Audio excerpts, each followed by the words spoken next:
হরে কৃষ্ণ। কিভাবে পালন করবেন গৌর পূর্ণিমা ব্রত মহোৎসব? পরমেশ্বর ভগবান শ্রীকৃষ্ণ কলিযুগে শ্রী চৈতন্য মহাপ্রভু রূপে এসেছেন। এই বিষয়ে বেদ, উপনিষদ, পুরাণ, স্মৃতিশাস্ত্রে নানা ভবিষ্যৎবাণী মহাপ্রভুর আবির্ভাবের আগেই প্রদত্ত হয়েছে। অতএব শ্রীচৈতন্য মহাপ্রভু যেহেতু স্বয়ং কৃষ্ণ, তাই তাঁর আবির্ভাব তিথি পালন করাও কৃষ্ণের আবির্ভাব তিথি পালনের মতো গুরুত্বপূর্ণ। এমনকি শ্রীকৃষ্ণের থেকে মহাপ্রভু অধিক কৃপালু বলে এই উৎসব পালনের কোনো বিকল্প নেই। তাই যারা কেবল দোল পূর্ণিমা পালন করবেন অথচ গৌর পূর্ণিমা কিভাবে পালন করতে হয় বিষয়ে অনভিজ্ঞ, তাদের জন্য আজকের আলোচনা।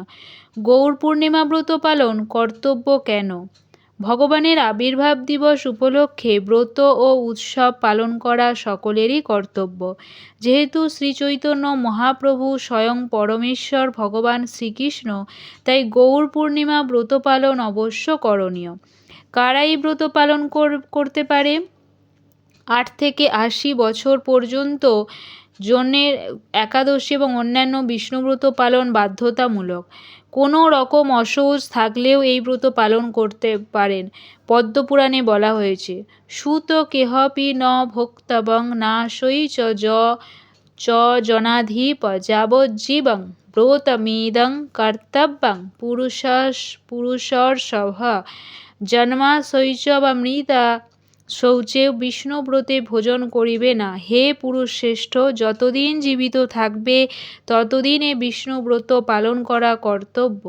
কখন ও কতক্ষণ এই ব্রত পালন করতে হয়? যেহেতু পরমেশ্বর ভগবান শ্রীচৈতন্য মহাপ্রভু দোল পূর্ণিমা তিথিতে সন্ধ্যায় আবির্ভূত হয়েছেন, তাই শ্রীকৃষ্ণের আবির্ভাব তিথি জন্মাষ্টমীর মতো গৌর পূর্ণিমা তিথিও একাদশীর মতোই পালন করতে হবে। উত্তম বিধি হল পরদিন সকাল পর্যন্ত নির্জলা ব্রত, অন্যথায় পর্যন্ত কমপক্ষে সন্ধ্যা পর্যন্ত উপবাস পালন করতে হবে। এরপর অনুকল্প গ্রহণ করা যাবে। যারা একান্তই অসমর্থ তারা একাদশীর মতোই পালন করতে পারেন। শিশু, বৃদ্ধ, নির্জলায় অসমর্থ, গর্ভবতী, অসুস্থদের জন্য কী বিধান? মহাভারতে বলা হয়েছে, ফল, মূল, ক্ষীর, ঘৃত, ব্রাহ্মণের নির্দেশ, গরুর বচন ও ঔষধ এই 8টি ব্রত নাশক নহে। অতএব শিশু, বৃদ্ধ, নির্জলায় অসমর্থ, গর্ভবতী বা অসুস্থরা ফল, জল প্রভৃতি অনুকল্প গ্রহণ করে উপবাস করতে পারবেন। এমনকি অসুস্থরা প্রয়োজনীয় ঔষধও সেবন করতে পারবেন। এছাড়াও ব্রহ্মবৈবর্ত পুরাণে বর্ণিত হয়েছে, উপবাসা সমর্থস্য ফল মূল জলং পিবেত, অর্থাৎ উপবাসে অসমর্থ হইলে ফল, মূল, ভোজন ও জল পান করবেন। উপবাসে কী কী নিয়ম পালন করতে হবে? আগের দিন রাতে তাড়াতাড়ি আহার করা ও নিদ্রা যাওয়া। যারা নিরামিষভোজী নন তাদের উচিত আগের দিন নিরামিষ গ্রহণ সর্বোচ্চ চেষ্টা করা। গৌর পূর্ণিমার দিন যত দ্রুত সম্ভব ঘুম থেকে উঠে পড়া। ব্রহ্ম মুহূর্ত হল সর্বোত্তম, অন্যথায় সূর্যোদয়ের সময় উঠতে চেষ্টা করতে হবে।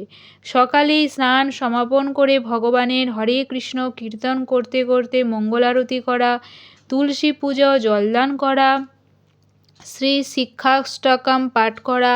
শ্রীচৈতন্য মহাপ্রভুর নির্দেশ যেন সকলেই হরে কৃষ্ণ জপ ও কীর্তন করে, তাই জপমালায় আজ বেশি বেশি করে কৃষ্ণ মহামন্ত্র জপ করা এবং কীর্তন করা।